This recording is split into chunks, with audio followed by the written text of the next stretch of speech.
किसी भी देश का मस्तक तब गर्व से ऊंचा होता है जब उस देश का नेतृत्व सूर्य के समान दैदीप्यमान व्यक्तित्व के हाथों में होता है। ऐसा नेतृत्व जो दिन रात सोते जागते हर समय देश और देशवासियों के उत्थान के विषय में सोचता रहता हो। भारत रत्न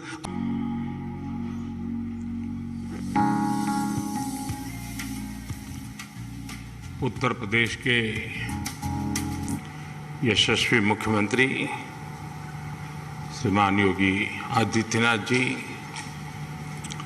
लखनऊ के सांसद और भारत सरकार के हमारे वरिष्ठ साथी श्रीमान राजनाथ सिंह जी, केंद्रीय मंत्रिमंडल के मेरे अन्य सहयोगीगण, यूपी के उप मुख्यमंत्री, राज्य सरकार के मंत्रीगण, विधानसभा और विधान परिषद के स्पीकर महोदय, यहाँ उपस्थित उद्योग जगत के सभी साथी, अन्य महानुभाव, देवी और सज्जनों, सबसे पहले तो मैं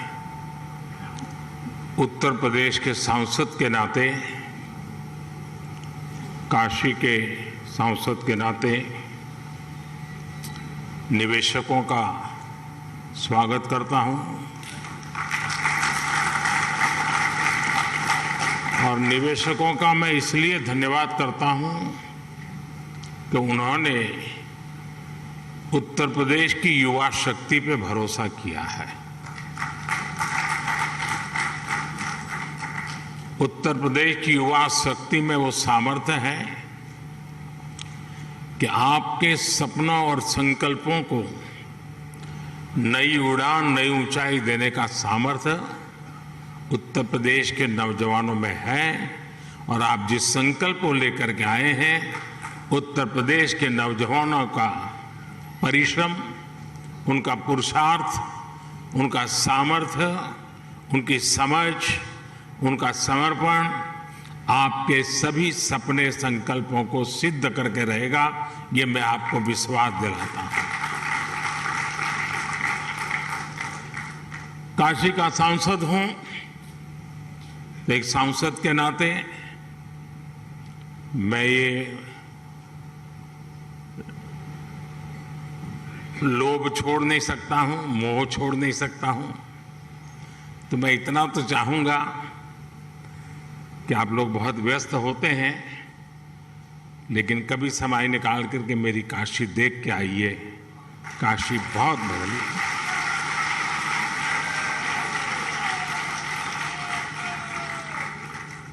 काशी बहुत बदल गई है। विश्व की ऐसी नगरी अपनी पुरातन सामर्थ्य के साथ नए रंग रूप में सज सकती है, ये उत्तर प्रदेश की ताकत का जीता जागता उदाहरण है। साथियों, यूपी में 80,000 करोड़ रुपए से ज्यादा के निवेश से संबंधित समझौते यहां हुए हैं। ये रिकॉर्ड निवेश यूपी में रोजगार के हजारों नए अवसर बनाएगा। ये भारत के साथ ही उत्तर प्रदेश की ग्रोथ स्टोरी पर बढ़ते विश्वास को दिखाता है। आज के इस आयोजन के लिए मैं यूपी के नौजवानों को विशेष बधाई दूंगा, क्योंकि इसका सबसे बड़ा लाभ यूपी के युवकों को, युवतियों को, हमारे नई पीढ़ी को होने वाला है। साथियों, इस समय हम अपनी आजादी के 75वें वर्ष का पर्व मना रहे हैं। आजादी का अमृत महोत्सव मना रहे हैं। ये समय अगले 25 वर्षों के लिए अमृत काल नए संकल्प का काल, नए लक्ष्यों का काल और नए लक्ष्यों को प्राप्त करने के लिए सबका प्रयास के मंत्र को लेकर के परिश्रम की पराकाष्ठा करने का अमृत काल है। आज दुनिया में जो वैश्विक परिस्थितियां बनी हैं वो हमारे लिए बड़े अवसर भी लेकर आई है। दुनिया आज जिस भरोसेमंद साथी को तलाश रही है, दुनिया तलाश रही है, उस पर खरा उतरने का सामर्थ्य सिर्फ हमारे लोकतांत्रिक भारत के पास है। दुनिया आज भारत के पोटेंशियल को भी देख रही है और भारत के परफॉर्मेंस की भी सराहना कर रही है। कोरोना काल में भी भारत रुका नहीं, बल्कि अपने रिफॉर्म्स की गति को और बढ़ा दिया। इसका परिणाम आज हम सभी देख रहे हैं। हम G20 अर्थव्यवस्थाओं में सबसे तेजी से ग्रो कर रहे हैं। आज भारत ग्लोबल रिटेल इंडेक्स में दूसरे नंबर पर है। भारत दुनिया का तीसरा सबसे बड़ा एनर्जी कंज्यूमर देश है। बीते साल दुनिया के 100 से अधिक देशों से $84 बिलियन का रिकॉर्ड FDI आया है। भारत ने बीते वित्तीय वर्ष में $417 बिलियन यानी 30 लाख करोड़ रुपए से ज्यादा का मर्केंडाइज एक्सपोर्ट करके नया रिकॉर्ड बनाया है। साथियों, एक राष्ट्र के रूप में अब ये समय अपने साझा प्रयासों को कई गुना अधिक बढ़ाने का है। ये एक ऐसा समय है जब हम अपने फैसलों को सिर्फ 1 साल या 5 साल को देखते हुए सीमित नहीं रख सकते। भारत में एक मजबूत मैन्युफैक्चरिंग इकोसिस्टम, एक मजबूत और डाइवर्स वैल्यू और सप्लाई चेन विकसित करने के लिए हर किसी का योगदान आवश्यक है। सरकार अपनी तरफ से निरंतर नीतियां बना रही है, पुरानी नीतियों में सुधार कर रही है। अभी हाल ही में केंद्र की एनडीए सरकार ने अपने 8 वर्ष पूरे किए हैं। इन वर्षों में हम, जैसा अभी योगी जी बता रहे थे, रिफॉर्म, परफॉर्म, ट्रांसफॉर्म के मंत्र के साथ आगे बढ़े हैं। हमने पॉलिसी स्टेबिलिटी पर जोर दिया है, कोऑर्डिनेशन पर जोर दिया है, ईज ऑफ डूइंग बिजनेस पर जोर दिया है। बीते समय में हमने हजारों कंप्लायंस खत्म किए हैं, पुराने कानूनों को समाप्त किया है। हमने अपने रिफॉर्म से एक राष्ट्र के रूप में भारत को मजबूती देने का काम किया है। One nation, one tax GST हो, वन नेशन वन ग्रिड हो, one nation one mobility card हो, one nation one ration card हो, ये सारे प्रयास हमारी ठोस और स्पष्ट नीतियों का प्रतिबिंब है। जब से यूपी में डबल इंजन की सरकार बनी है, तब से यूपी में भी इस दिशा में तेजी से काम हो रहा है।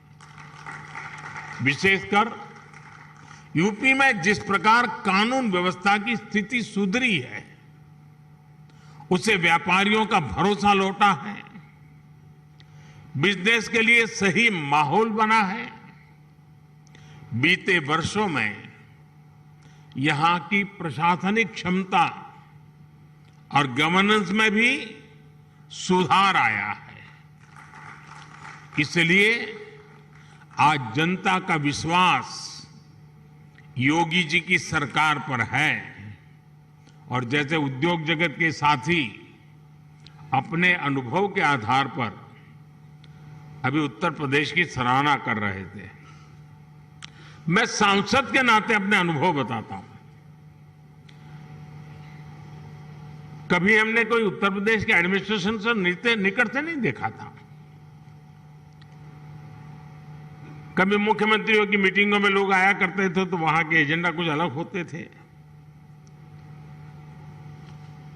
लेकिन एक सांसद के रूप में जब मैं यहां काम करने लगा तो मेरा विश्वास अनेक गुना बढ़ गया कि उत्तर प्रदेश का ब्यूरोक्रेसी, उत्तर प्रदेश के एडमिनिस्ट्रेशन में वो ताकत है जो देश उनके पास चाहता है। जो बात उद्योग जगत के लोग कह रहे थे, एक सांसद के नाते मैंने स्वयं ने इस सामर्थ्य को अनुभव किया है और इसलिए मैं यहां सरकार के सभी ब्यूरोक्रेट्स, सरकार के छोटे मोटे हर व्यक्ति को ये जो मिजाज उनका बना है, इसके लिए बधाई देता हूं, उनका अभिनंदन करता हूं। साथियों, आज यूपी की जनता ने 37 साल बाद किसी सरकार को फिर से सत्ता में वापस लाकर अपनी सेवा की जिम्मेदारी सौंपी है। साथियों, उत्तर प्रदेश में भारत की 5वें छठे हिस्से की आबादी रहती है, यानी यूपी के एक व्यक्ति की बेहतरी भारत के हर छठे व्यक्ति की बेहतरी होगा। मेरा विश्वास है कि यूपी ही है जो 21वीं सदी में भारत की ग्रोथ स्टोरी को मोमेंटम देगा। और इसी 10 वर्ष को आप देख लीजिए, एक उत्तर प्रदेश हिंदुस्तान का बहुत बड़ा ड्राइविंग फोर्स बनने वाला है जी। ये 10 वर्ष आपको दिखाई देगा, जहां परिश्रम की पराकाष्ठा करने वाले लोग हों, जिस प्रदेश में देश की कुल आबादी का 16% से अधिक कंज्यूमर बेस हो, जहां 5 लाख से अधिक आबादी वाले 1 दर्जन से ज्यादा शहर हो, जहां हर जिले का अपना कोई न कोई खास प्रोडक्ट हो, जहां इतनी बड़ी संख्या में एमएसएमईज हो, लघु उद्योग हो, जहां अलग अलग मौसमों में अलग अलग कृषि उत्पादों, अनाज, फल, सब्जियों की बहार हो, जिस प्रदेश को गंगा, यमुना, सरयू समेत अनेक नदियों का आशीर्वाद प्राप्त हो, ऐसे यूपी को तेज विकास से भला कौन रोक सकता है। साथियों, अभी इस बजट में ही हमने गंगा के दोनों किनारों पर, भारत सरकार के बजट की बात कर रहा हूं, 5-5 किलोमीटर के दायरे में केमिकल फ्री नेचुरल फार्मिंग का कॉरिडोर बनाने की घोषणा की है। डिफेंस कॉरिडोर की चर्चा तो होती है, लेकिन इस कॉरिडोर की कोई चर्चा नहीं करता है। यूपी में गंगा 1100 किलोमीटर से ज्यादा लंबी है और यहां के 25 से 30 जिलों से होकर गुजरती है। आप कल्पना कर सकते हैं कि नेचुरल फार्मिंग की कितनी बड़ी संभावना यूपी में बनने जा रही है। यूपी सरकार ने कुछ वर्ष पहले अपनी फूड प्रोसेसिंग नीति भी घोषित की है। मैं समझता हूं कॉरपोरेट वर्ल्ड के लिए, और यहां जो उद्योग जगत के लोग हैं उनसे मैं आग्रहपूर्वक इस विषय पर कहना चाहता हूं। कॉरपोरेट वर्ल्ड के लिए इस समय एग्रीकल्चर में इन्वेस्टमेंट की एक गोल्डन अपॉर्चुनिटी है। साथियों, तेज विकास के लिए हमारी डबल इंजन की सरकार इंफ्रास्ट्रक्चर, इन्वेस्टमेंट और मैन्युफैक्चरिंग तीनों पर एक साथ काम कर रही है। इस साल के बजट में 7.5 लाख करोड़ रुपए के अभूतपूर्व कैपिटल एक्सपेंडिचर का एलोकेशन इसी दिशा में उठाया गया कदम है। मैन्युफैक्चरिंग को बढ़ावा देने के लिए हमने पीएलआई स्कीम्स घोषित की हैं, जिनका लाभ आपको यहां यूपी में भी मिलेगा। यूपी में बन रहा डिफेंस कॉरिडोर भी आपके लिए बेहतरीन संभावनाएं लेकर आ रहा है। भारत में आज डिफेंस मैन्युफैक्चरिंग पर जितना जोर दिया जा रहा है उतना पहले कभी नहीं दिया गया। आत्मनिर्भर भारत अभियान के तहत हमने बड़ी हिम्मत के साथ फैसला किया है। हमने 300 चीजें ऐसी आइडेंटिफाई की हैं और हमने निर्णय किया है कि ये 300 चीजें अब विदेश से नहीं आएगी। यानी मिलिट्री इक्विपमेंट से जुड़ी हुई ये 300 चीजें हैं। मतलब डिफेंस के क्षेत्र में जो मैन्युफैक्चरिंग में आना चाहते हैं उनके लिए इन 300 प्रोडक्ट के लिए तो मार्केट, एश्योर्ड मार्केट अवेलेबल है। इसका भी आपको बहुत ज्यादा लाभ मिलेगा। साथियों, हम मैन्युफैक्चरिंग और ट्रांसपोर्ट जैसे पारंपरिक बिजनेस की डिमांड को पूरा करने के लिए फिजिकल इंफ्रास्ट्रक्चर को आधुनिक बना रहे हैं। यहां यूपी में भी आधुनिक पावर ग्रिड हो, गैस पाइपलाइन का नेटवर्क हो या फिर मल्टी मॉडल कनेक्टिविटी, सभी पर 21वीं सदी की आवश्यकताओं के अनुसार काम हो रहा है। आज यूपी में जितने किलोमीटर एक्सप्रेसवे पर काम हो रहा है वो अपने आप में एक रिकॉर्ड है। आधुनिक एक्सप्रेसवे का सशक्त नेटवर्क उत्तर प्रदेश के सभी इकोनॉमिक जोन्स को आपस में कनेक्ट करने वाला है। जल्द ही ईपी की पहचान आधुनिक रेलवे इंफ्रास्ट्रक्चर के संगम के रूप में भी होने वाली है। ईस्टर्न और वेस्टर्न डेडिकेटेड फ्रेट कॉरिडोर यही यूपी में आपस में एक दूसरे से जुड़ने वाले हैं। जेवर समेत यूपी के 5 इंटरनेशनल एयरपोर्ट यहां की इंटरनेशनल कनेक्टिविटी को और मजबूत करने वाले हैं। ग्रेटर नोएडा का क्षेत्र हो या फिर वाराणसी, यहां 2 multi modal logistic transport hub का निर्माण भी हो रहा है। इंडस्ट्रियल स्ट्रेटेजी के हिसाब से, लॉजिस्टिक के हिसाब से यूपी देश के सबसे आधुनिक इंफ्रास्ट्रक्चर वाले राज्यों में शामिल हो रहा है। यूपी में बढ़ती हुई ये कनेक्टिविटी और बढ़ता हुआ इन्वेस्टमेंट यूपी के युवाओं के लिए अनेक नए अवसर लेकर आ रहा है।